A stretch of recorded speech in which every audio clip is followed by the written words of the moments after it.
Grow Great is a city government leadership podcast with Lisa Norris and me, Randy Cantrell. Each week we share insights, experiences, and wisdom to help you and your leadership grow great.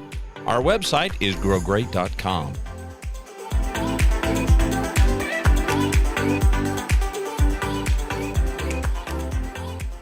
We got this stranger, if you're watching the video, got this strange person that we've talked a whole lot about behind his back, but we're glad to have him today. I'll let Lisa make the introduction. The subject is empathy. Now, let's just, for context, let's set some definition of terms. We're viewing empathy and compassion, which happens to be the apex of our leadership recipe, compassion. Compassion, technically defined, is a focus on others. Also happens to be how we define leadership, a focus on others. Compassion and empathy, we view those as kind of synonymous. They are sympathy in action. I can feel sympathy towards somebody or for somebody. That doesn't mean I do anything. But if you're truly empathetic, if you're practicing compassion the way that Lisa and I view the world, you're taking action. You're doing something with that. So with that, I'm going to let Lisa introduce this special man sitting beside her. That's right. If you're watching, you'll see him. If you're not watching, you're probably going to be entertained by him at least. But this is Don Norris, my husband. We've talked a lot about him on the show. Our other halves, you hear about Rhonda, you hear about Don. You'll never see Rhonda, by the way, or hear her. So okay. There's that. Well, it took a lot of convincing. I said, Don, we're doing another show today. And he's like, yeah. And I said, well, tag, you're it. And he willingly actually came on because the topic today we've talked about is empathy. And that is something Don, I've always admired. He's always had this great way of just identifying need and acting on it. He doesn't sit idly by. He immediately does it. And what I've always been so impressed with is so many people think to act upon something for others, it needs to come from the top. They're waiting for their organization to say, hey, go, get a star off the tree, or go get an angel off the tree, or let's do a coat drive, or let's do this. And those are all great as well. But what I appreciated most, you don't have to wait for the top. You can see a need, identify the need, and act upon it to help others and empathize with them. And Don came from, for those that may not have heard or listened to other episodes prior to this, he came from a production environment. So printing company, he was a print supervisor for many years, my layman's term of it. And he basically managed the print operations, these massive machines, printing off financial statements, checks, et cetera, every day, all day with a deadline. So this is not an environment, if you're thinking he's sitting back at a desk waiting for a job to come through, he's literally either working the floor or working the queue continually to meet deadlines. And that's important because it's not like he's looking for things to do to go be empathetic and help others. He's doing this in the midst of deadlines that have to be met for service level agreements. So I think that's important here. But I always love it when he tells me stories. I'm not the best at doing this, and so I'm always impressed with them. And Don, talk a little bit about a couple. I know you did like a diaper drive, you did a water drive and had your team participate. Just kind of share us how you identified those and saw the need and filled the need with action. Yeah, so we at one time I put together a water drive. I had read that the city of Capel was short on water for the firemen. And there was a drive for not only the firemen when they're working a fire to have, the hydration and stuff. There was also a time it was combined with veterans, helping veterans that were homeless be able to have water. So they were going to take this water and go around to all homeless people and pass this water out. And I came up with this brilliant idea to get everybody involved was to, I'll match, because not everybody can afford to go out, even get a case of water. And, but I decided to match it.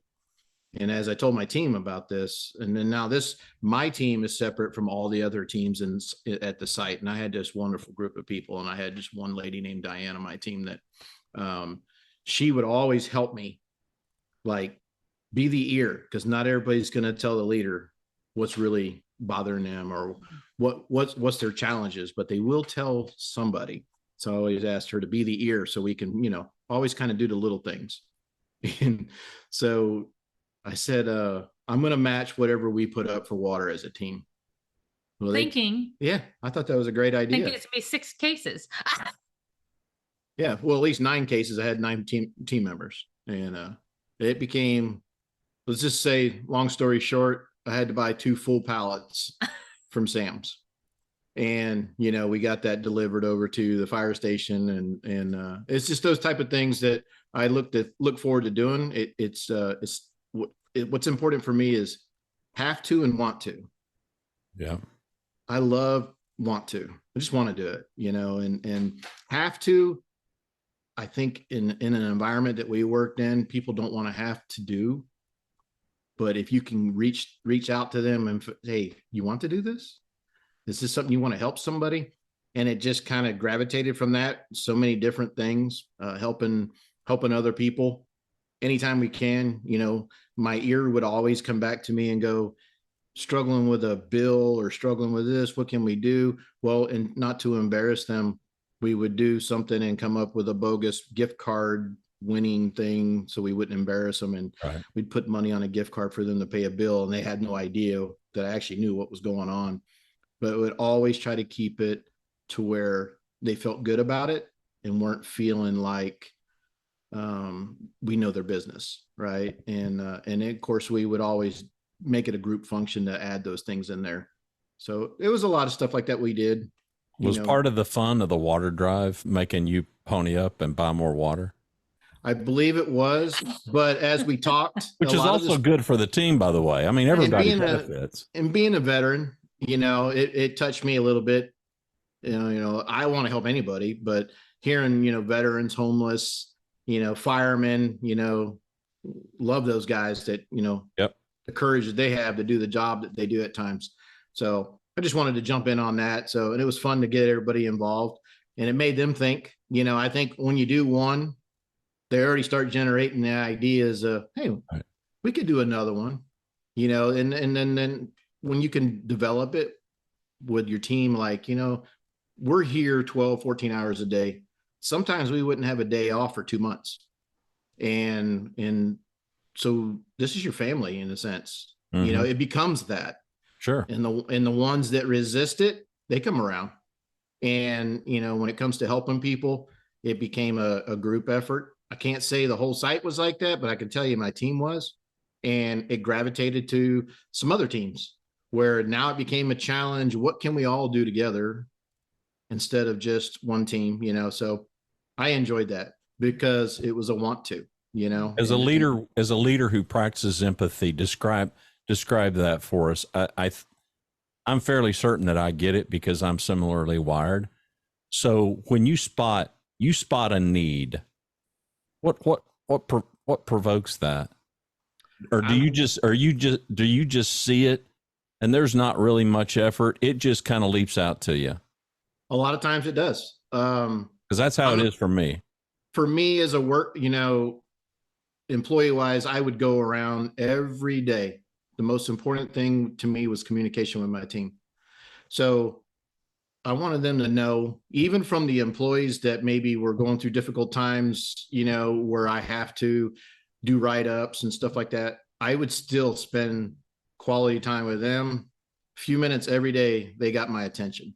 Because even though maybe they weren't doing well at their job, I had to find a way to reach them, it wasn't our environment was a recycle environment. Well, you didn't do it good enough. Let's get somebody else in here. We'll get ready. I wanted to end that. So even with the best employee or maybe not the best employee, I spent time with them every day. I would walk around that shop and talk to them, memorize what they loved, memorize, they were Cowboy fans, because I know that's very draining on people. And even being a Buccaneer fan, I mean, I've got experience with that.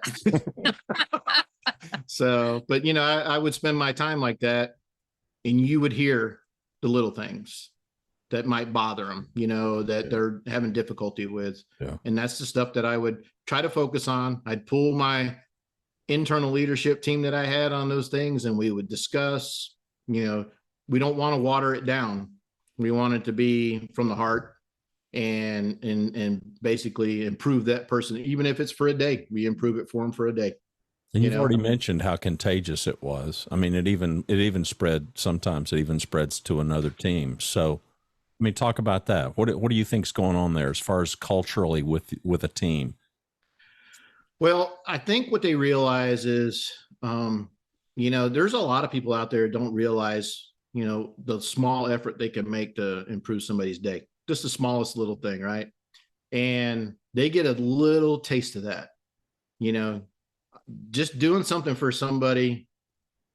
A lot of people, I don't know, maybe they just dismiss it. Then there's a lot of people that go, man, that felt great to do that. And then you realize, if you sit there and think about it, you realize for a minute, like, man, it was like no effort to do it. And I think that's what got everybody involved is to see that, 5 minutes of my time, 10 minutes of my time improved maybe one or two people, and the guy next to me now is thinking, man, I want to do this again, it's just stuff like that. That's what you saw. People just, when we came to work, it was just a different environment where we worked. We wouldn't even see a leader on the floor unless we did something wrong. So I wanted to change that. And so we spent a lot of time with our people, just talking to them and learning about them and then trying to realize what was difficult. Sometimes it was work stuff and sometimes it was home stuff. Can you quantify the performance difference between, say, your team and other teams that didn't function the way your team did? Oh, yeah. I mean, with my team, once we developed this kind of atmosphere on our team where we even made the slightest thing, birthdays, a big event for 10 minutes a day, because, we had to get on our production. But we took that 10 minutes out, and unfortunately, I had to sing happy birthday. And you haven't heard him sing. It is unfortunate. Yeah. So it was just those things, always trying to make those times out, even if we knew it was somebody's kid's birthday. We would take the time out to say something to them. And our leadership team above us would try to make it where, well, we're just going to do one birthday a month. Okay, you guys do that. We're still on my team. We're going to have their birthday every time. A little celebration on the team. So everybody's involved. So, I always kind of went against the grain on that, where I love it. We were going to do our thing and continue to do our thing. And, and one great story I could share with you, being a veteran, never, ever at that site was anyone celebrated as a veteran. If Veterans Day came, nothing, right? So didn't bother me, because I'm not one to need recognition. Actually, sometimes it embarrasses me when Lisa does this stuff to me. And so I remember we just moved to Arkansas hunting, and I didn't even tell her until I pulled it off. There was it's unfortunate, there was just a defiance of don't celebrate Veterans Day at the site. So I figured, you know what I'm going to do? I ordered a big Happy Veterans Day cake, cupcakes, some food and snacks. And I told somebody I was going on vacation. I need you to pull this off for me. And they did an impromptu in the middle of the shift. Hey, we got to come to the office. And they celebrated Veterans Day. And I did not realize how many veterans we had. But then the one veteran I left behind, I told him, make sure you find a way to recognize them, because I was already on a planned trip, and I noticed that there was just people that were concerned about, how come we never do this? And so anyway, so I did all this and pulled it all off without anybody knowing except for two people. And I got all these texts while I'm in my hunting blind. Matter of fact, distracted my hunting. They could not believe that I pulled this off. And I will tell you that the people above me weren't too happy, but it's because they didn't want to do it. Right. And I mean, it literally took no effort. But there was a group of people there that had no appreciation, felt no appreciation. And for something so simple. So it's just simple. Yeah. It's cakes just, and cupcakes. yeah, it's just, Yeah. And not any cost. I will tell hardly. you that it's changed to now that we hung a banner in there for Veterans Day. We have all the flags and symbols from all the service groups that are there. And now they got all the people displayed on the banner, time they served, what they did as they served, which was kind of nice to see, because you work around all these people and you might not even talk to them. Yeah, have no idea. Some of them were so many different MOSs that they served in and skill sets that they had that, Right. people didn't realize what they had. So if you had to give a grade, which this will be the easiest way to do it. So if you had to give your team a grade versus the average team at this facility, how much higher is the performance because of these kinds of little things? A++ being the best, B being the worst. I'll just say an A. I mean, I'm not going to go. I'm going to tell you that we went from probably a D. But the other teams, the average other teams are going to be what? C? Yeah, I would say a C. I mean, two grade levels.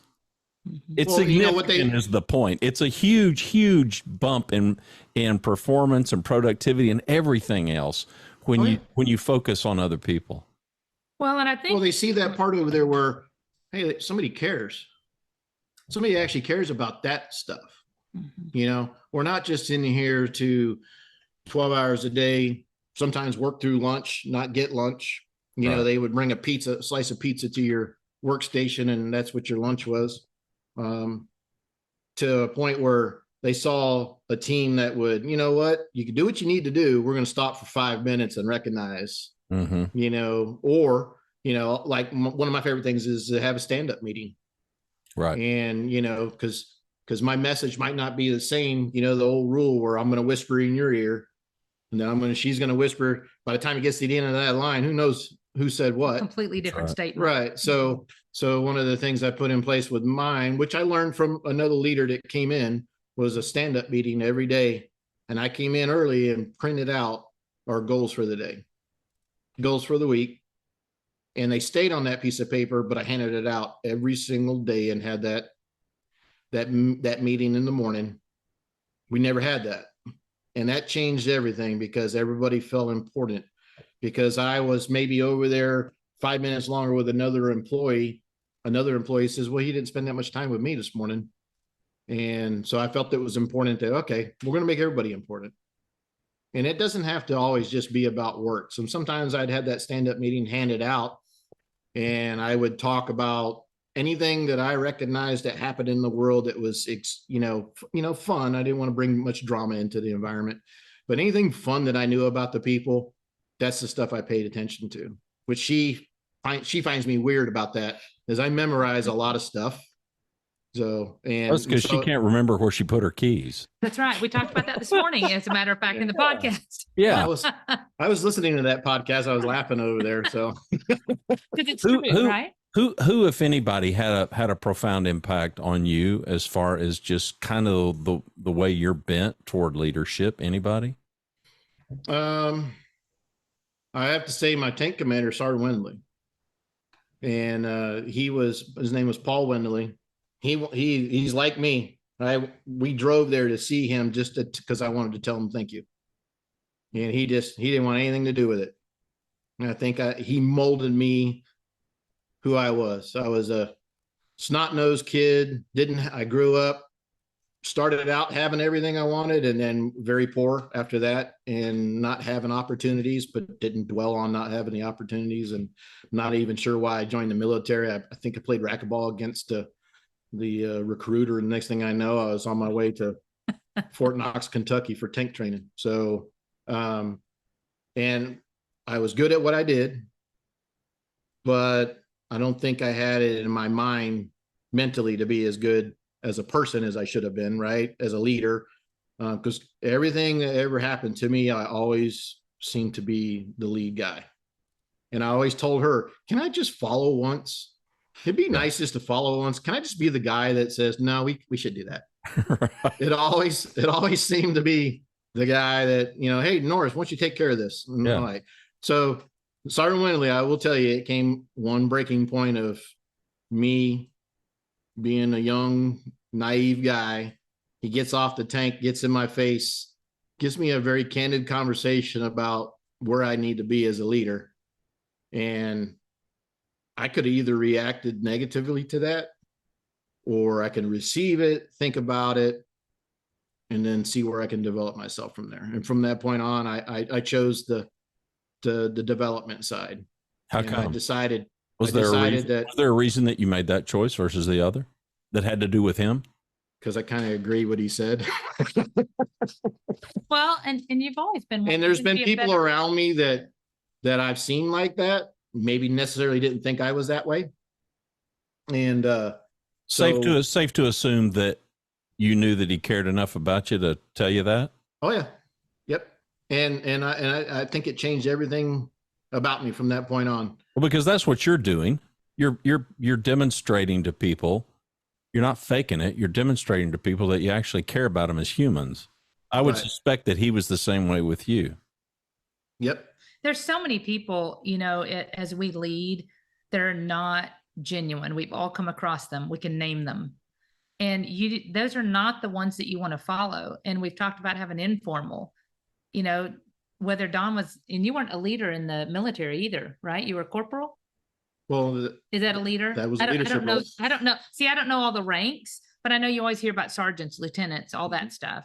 But people always are drawn to him. It doesn't matter what we are doing in friendships, in relationships. They're drawn to him, and he's a genuine soul. And what I love most about him, as we're talking about empathy, you know, people can react and hear what he's saying and say it's always roses. It wasn't always roses, but he has an ability. We've talked about this in prior podcasts with his baseball team. He is equally hard and holds them accountable as he is rewarding in the right moments. Neither of them he does too much. It's like he has it perfectly timed. And I think that's so important here, because he is another one that people will follow into the war willingly. I mean, they will go with him to this day. He's been retired over a year. His team still contacts him. He still talks to the Cowboy group at work. Every time, every Sunday there's a Cowboy game, he is texting them. They're texting him. And he's a Bucs fan because he's a Florida kid, by the way. For those of you that are listening and don't know, there's the context. Yeah, he was yelling at Brady yesterday about something in the last 19 seconds of the game. I don't know. It was an awesome. He was like, "Come on, Brady." Yeah, we're recording this on a Monday after Brady he did his Brady thing, man. Yep. He pulled off the comeback at the end of the game and won it. So he did his 100,000 yards record, and they put his football away, and then he comes out for 40 seconds with no timeouts. And were you yelling at the TV? He was yelling at his iPad because I was watching Heartland on the TV. Oh my lands! Yelling at the iPad. That's right. I like it. But anyway, I think, you know, it's so important here just to understand when we're talking about empathy. You can see he's genuine. He identifies the need. He acts upon the need.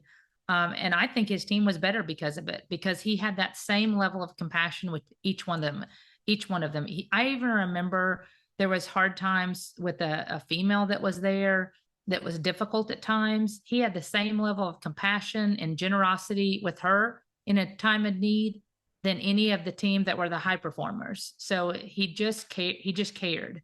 It doesn't matter. He cared for them as humans. If they're not performing, he tried to step them up, you know, and lift them up. If they were having a hard time at home, he tried to lift them up. And I think you were a counselor as much as you were leadership at work. So Don, go ahead. I was going to tell you that there was a defining moment for me a long time ago. One of the guys I've worked with, actually, he trained me, and then I became his leader. He's been there probably 35 years. And I came in as a temp, and he trained me on everything about the print shop that they have. I already had worked for EDS, Ross Perot's company. I worked in his tape environment and also the print shop. And so one day he was talking to me, and as a coworker, he would get into those ramble conversations about his personal life. And I can remember I was very good at like looking out the window and feeling like I was listening to him. But then one day I became his leader, And I did that trait to him, which I felt so bad about, because he got done with this conversation. It literally was, I already had worked 12 and a half hours and I was trying to go home. Lisa had dinner ready. Kept sending me a text. You're going to be home 6:15, right? Because that means, yes, at 7, I'll be there. And I remember him having this conversation with me, and all I could do is stare at the back door. And he finished his conversation. He goes, "You are listening to me, right?" And from that point on, I changed everything I did. And that was a serious moment for me, because for 1 second, somebody felt like I wasn't listening to them. And I don't know why it bothers me, but it bothered me, right? And it's just everything in general. I just want everybody to know that it's just those type of things is important to people that you work with. Like I said, my environment was different. I'd spent probably more time with them on a daily basis than my family. And I guess they need to be nurtured somewhat, somehow. And Men and women alike. yeah, no, everyone. And so I changed from that point on. I can just tell you that it's important to let your people know that you care. And within a production environment, they just can't come and leave their machine and spend time at your desk. So I always had a point of do my things at my desk and then make my rounds. For people in our audience, Don, that are thinking, yeah, but I'm not a boss and I don't have any authority. What advice would you give to those people to make a positive difference in their work environment? Well, I don't think just because you're a boss and you don't have authority, you don't have the authority and you're not a boss. Okay, I'm sorry. I think you got to know what your environment will allow, and push it just a little bit to try to make somebody else's day better, or their life better, or whatever the scenario is. Because if you don't have that, and if everybody's just a bunch of cyborgs, you don't have a collective team. Not everybody's going to be on the same page. And these days and times are a lot harder. The workforces are a lot different. I came from an environment I couldn't believe when somebody told me, "Hey, I'm going to give you some gift cards. I want you to give these gift cards out to people for doing their job today." I'm like, "Do what?" Why would I do this? Huh? He said, "How do I do this?" No, why would I do this? Why would I do this?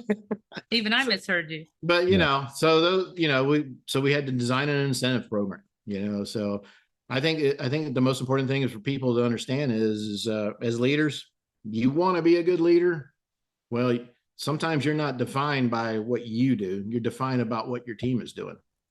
And so if you're not involved with your team, and sometimes that involvement means there's got to be a little personal interaction, understanding them, their life inside, outside of work, and what makes them tick, because sometimes a gumball means a lot to people. Yeah.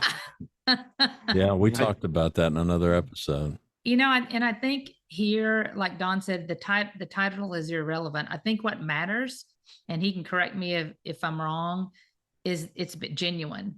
What will be ineffective in empathy is if you're doing it because somebody's the squeaky wheel, and because they got something. Now I want a free grocery card, and you give it to them. I think that's the most ineffective thing somebody can do.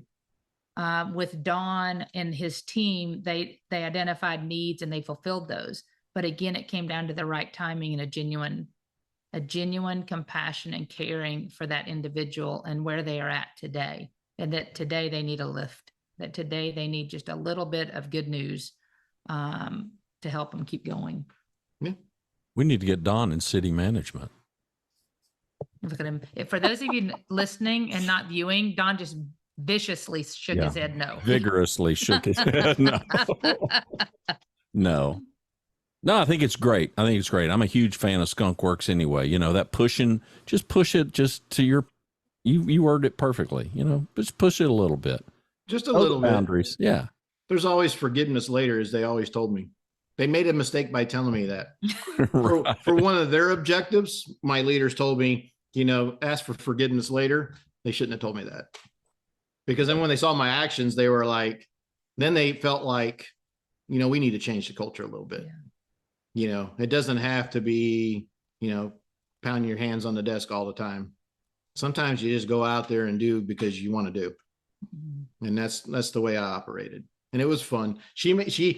I didn't realize it was a big deal until I listened to these conversations you guys have. And then I hear conversations she has with her team, Cheryl, which, I listened to her and Cheryl one day, and I just was amazed at what I listened to. And Cheryl's my boss, for those of you new listening. So just all the different interactions. And then she wants me to come on a podcast. And I understand it's a big deal. I never understood it was a big deal. I never understood the appreciation, at least from my team to me, till the day I left. That was the worst experience of my life. The day I left, everybody's crying. What do we do? You do what I did. You continue to do the things that we did that made us great. But I just couldn't understand. I couldn't fathom it. I was like, I never felt the appreciation coming back until the day I left. They just did what I did, or they just folded into what I did, and they felt good about what they did. And, they got involved because it was fun to get involved. But I guess Lisa's probably told you my barometer of how valuable somebody is at work. When they walk out the door, is there going to be a funeral and a lot of crying? Or are they going to break out the weenies and the marshmallows and have a weenie roast celebration? No, you absolutely hit a home run. You want there to be a funeral. You want them to weep when you walk. It was rough. I didn't think I was ever going to get out of the building. They formed a big old line and then made you run the gauntlet. And then what was weird is I did walk through that line. I'm like, man, did my team not come over? They were on the back porch of the building, and some were just crying. And I'm just like, what do we do? And I was just do what we do. Yeah. Just continue to do all those good things, work hard, but, don't forget about the people.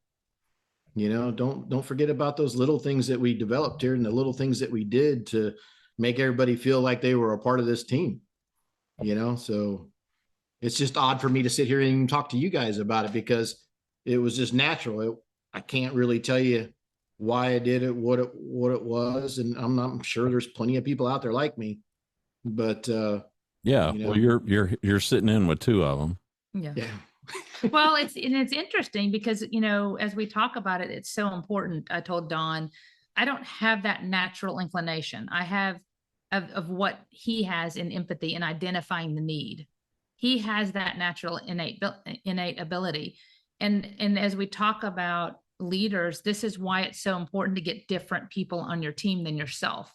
Because if he was on the team, he brought to them something that others did not recognize, and he can bring that help to other people and also shine that light that's so desperately needed in today's world, right? He was the light for so many. And you need people like that recognize those things. And some of us just aren't built that way. So it's nice to have somebody that brings up the idea and you're like, oh my gosh, yes, let's do that. Doesn't mean you didn't care. You just may not have that natural gene to identify that well and frequently. And you always need people on your team, because it is people will say they don't always need appreciation, but everybody needs a little bit, in those moments when it's genuine. Any parting thoughts, Don, before we wrap up, you and Lisa? Me, I have none, except for saying I appreciate you. And even, just listening to you every day. I mean, I still go out and find your links and I go watch your podcast. She'll find me in the room listening to you talk. You're just a glutton for punishment, aren't you? Well, I just enjoy what the effort's about, and I wish that I had that type of leadership early on. It wasn't there. And as far as developing myself, having a leader above me, it just wasn't there. And so a lot of my stuff is just self-taught, lessons learned, and nope, I'm not going to do it because I didn't like that. So I sit back and I enjoy what you guys are doing. So I hope everybody that comes on here and listens and sees your videos, that they take the time just to sit still for a second and go, let me think about this. Let me think about what this video could do to change how I interact with others. Yeah, and I think that's so important here because our listeners are at all different levels, and as it's expanding across the states. Don's not even it's a city government leadership podcast, but I think that goes to show that it is neutral enough. He's retired and still enjoys listening. Could be in part because I'm his wife, but I think he actually genuinely enjoys listening because he's listened to several of them. He goes, that was a really, really great one. I like the topic on football or your grandson. So I think that is helpful for so many listeners that you don't have to be in this niche. It really can benefit you in certain times and in certain topics that might just, be that one lesson that you needed to hear. Well, there's great value in cross-pollination and seeing other viewpoints. So thanks for being with us, Don. I enjoyed it. Did you? I did. Good. It was scary at first. No, it's painless. Yeah, comb my hair, brush my teeth, put a nice shirt on. You're the best looking guy here. Of course, your competition's really weak, though. Oh, thank you. I always look better when I sit next to her. Yeah, we appreciate everybody tuning in and listening. Lisa, I'll let you say goodbye. All right, guys. Well, we always appreciate you listening in. The whole drill. We hope this helps you grow yourself, grow others, and grow your team to be great. Thanks for watching and listening to Grow Great, a city government leadership podcast. For Lisa Norris, I'm Randy Cantrell. Be well, do good, grow great. The website is growgreat.com.